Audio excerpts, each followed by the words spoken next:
வணக்கம் ஐயா. வணக்கம் வணக்கம். எல்லா பொதுமக்களும் ஒவ்வொரு தேர்தலையும் வரப்போற முதல்வர் நமக்கு ஏதாவது நல்லது பண்ணுவாரு அப்படிங்கிற நம்பிக்கையில தான் ஓட்டு போடுறாங்க. ஆனா கடைசியில அவங்களுக்கு மிஞ்சினது என்னமோ ஏமாற்றமோ அதிருப்தி தான். இது நம்ம ஆட்சியிலயும் இருக்கு. இதுக்கு காரணம் என்னங்கய்யா? ஆட்சிக்கு வரப்போ என்னென்ன உறுதிமொழி சொன்னோமோ, வாக்குறுதி கொடுத்தோமோ அதெல்லாம் நிறைவேற்றிட்டுருக்கோம். அது இல்லாமல் பல உறுதிமொழியை மக்களுக்கு செஞ்சுருக்கோம். லேடிஸுக்கிட்ட பெரிய இம்பேக்ட் ஏற்படுத்தியிருக்கு மக்கள்கிட்ட. அதனால் டெஃபினட்டாக டிஎம்கே ஸ்வீப் பண்ணணும். ஐயா, நீங்க சொல்ற மாதிரி குறுக்கு வழியில சம்பாதிக்கிறவனும் லஞ்சம் வாங்கணும் தான் நீங்க சொல்ற இந்த சுகத்தை எல்லாம் அனுபவிச்சுட்டு இருக்கான். பணக்காரங்க மேலும் பணக்காரங்க ஆயிட்டே இருக்கிறாங்க, ஏழைங்க இன்னும் ஏழை ஆயிட்டே இருக்கிறாங்க. பஸ்லயும் ரயில்லையும் கசங்குறாங்க.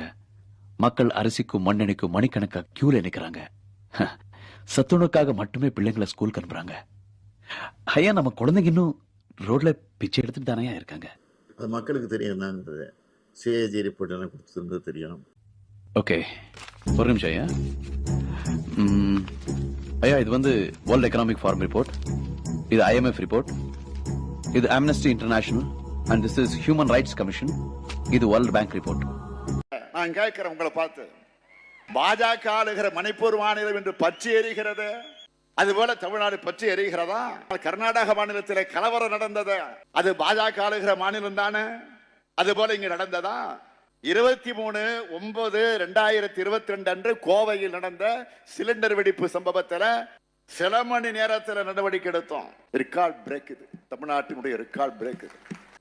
பெண் காவலருக்கு தொல்லை ஏற்படுத்தியதாக குற்றஞ்சாட்டப்பட்ட நபரை உடனே கைது செஞ்சோம். கட்சியை விட்டே நீக்கணும். சொந்த கட்சிக்காரர் என்பதற்காக குற்றஞ்சாட்டப்பட்டவரை நான் காப்பாற்ற முயற்சி பண்ணல.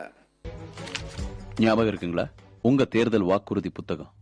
ஞாபகம் இல்ல? தேர்தல் அறிக்கையில் சொன்ன முக்கியமான உறுதிமொழிகளில் ஒரு 5 திட்டத்துக்கு பதவி ஏற்றுக்கிட்ட முதல் நாளே நேராக கோட்டைக்கு போய் 5 கையெழுத்து போட்டேன். 5 உறுதிமொழியில் அந்த கையெழுத்து போட்டதில் முக்கியமானது ஒன்று, மகளிர் நகர பேருந்துகளில் இலவசமாக பயணம் மேற்கொள்கிறது. மக்கள் உண்மையை தெரிஞ்சுக்கணும்.